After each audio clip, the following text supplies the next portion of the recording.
की बड़ी अपरिमित शक्ति है। इसीलिए भगवान का प्राण प्यारा भक्त वह है जो जन्म से, तपस्या से, कर्म से, वर्ण से, आश्रम से, जाति के अहंकार से सर्वथा विमुक्त है। वो भगवान को अत्यंत प्रिय है। महाराज जी, काशी में यह चर्चा उठ खड़ी हुई कि यहाँ रहने वाला चर्मकार जाति का भक्त रैदास, उसे भगवान की भक्ति करने का अधिकार नहीं, सेवा पूजा का अधिकार नहीं। रैदास जी गंगा स्नान रोज करते थे, सुबह 3 बजे गोता लगा लेते थे। तो एक बार स्नान करने जा रहे थे तो उनको एक गोल मटोल शिला उनके पैर से टकराई।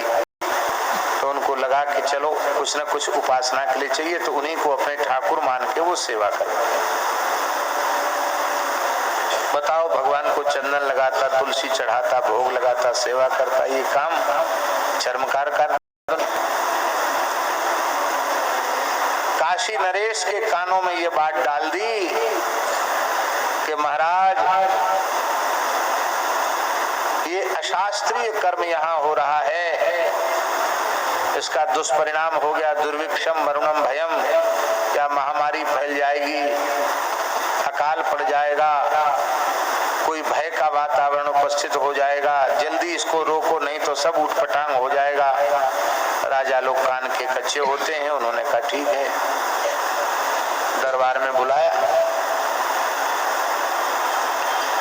अब कथा लंबी है, केवल इतना ही सुन लो कि ठाकुर जी तो सबके भीतर बैठे हैं कि नहीं। तो काशी नरेश ने निर्णय सुना दिया कि आप लोग कहते हैं इनको पूजा का, भक्ति का अधिकार नहीं, ठीक है, नहीं है, आपको अधिकार है। तो रैदास जी के ठाकुर जी रख दिए गए सिंहासन पर और बोले जिसके बुलाने से आ जाएंगे उसको अधिकार है, जिसको बुलाने से नहीं आए उसको अधिकार नहीं है।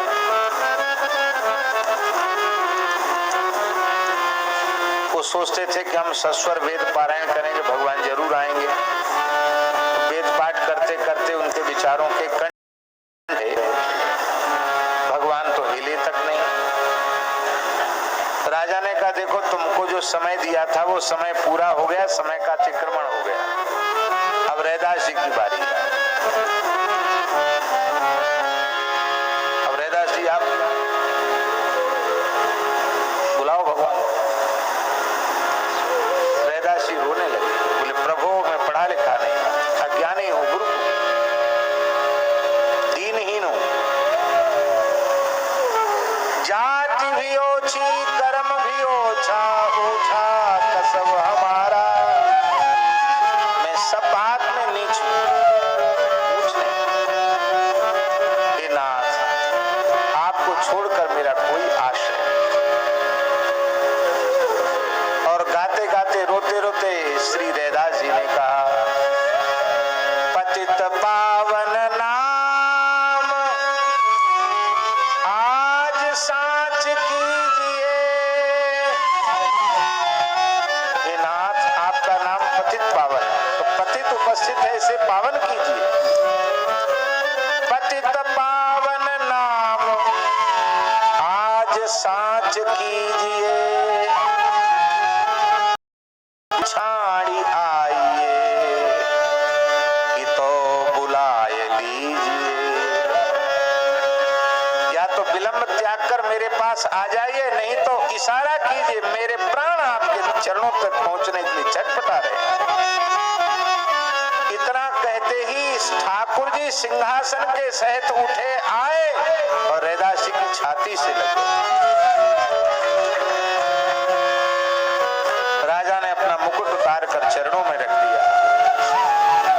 वर्णाश्रम अभिमान तज, पदरज बंदहि जासुकी, संदेह ग्रंथि खंडन निपुण वाणी, विमल रैदास की।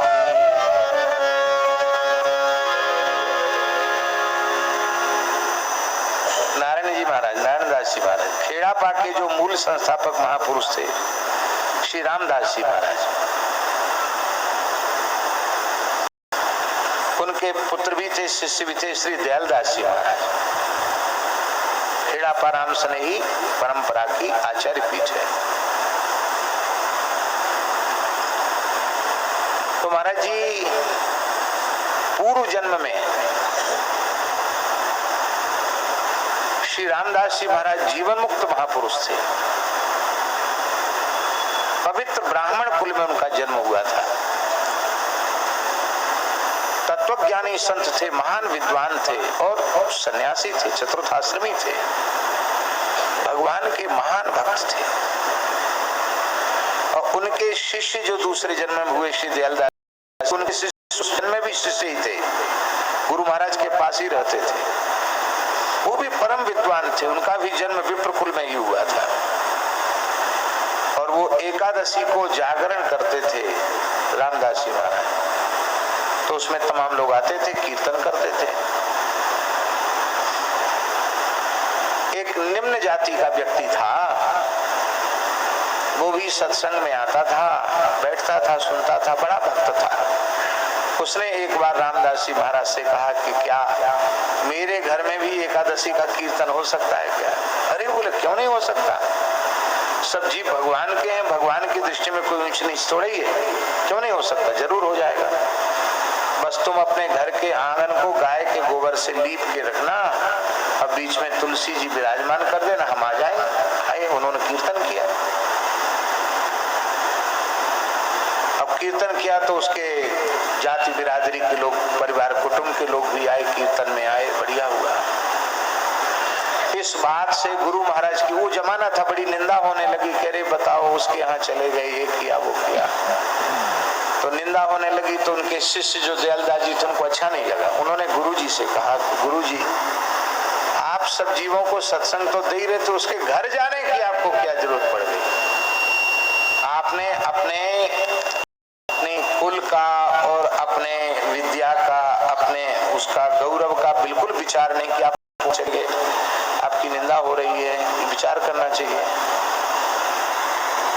तो बार बार जाति की बात कह रहे थे, तो गुरु जी के मुख से निकल गया, बेटा तुम हो तो इस कोटि के कि इसी जन्म में तुम्हारा कल्याण होना चाहिए था, लेकिन अभी भी तुम्हारी जाति बुद्धि नहीं गई है।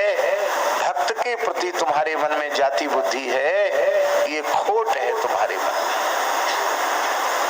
इसका प्रायश्चित करना पड़ेगा। जिस जाति की तुम उपेक्षा कर रहे हो ना, और भक्ति का आदर नहीं कर रहे हो, भक्ति का आदर चाहिए, जाति को ध्यान में नहीं रखना चाहिए, पर जाति को ही मुख्य मान रहे हो, भक्ति को नहीं मान। उसकी भक्ति तो देखो, उसके हृदय में कितनी भक्ति है। अरे राम जी सबरी के आतिथ्य को स्वीकार कर सकते हैं, मतंग जी सबरी पर कृपा कर सकते हैं, तो दीनहीन पर कृपा क्यों नहीं होनी चाहिए?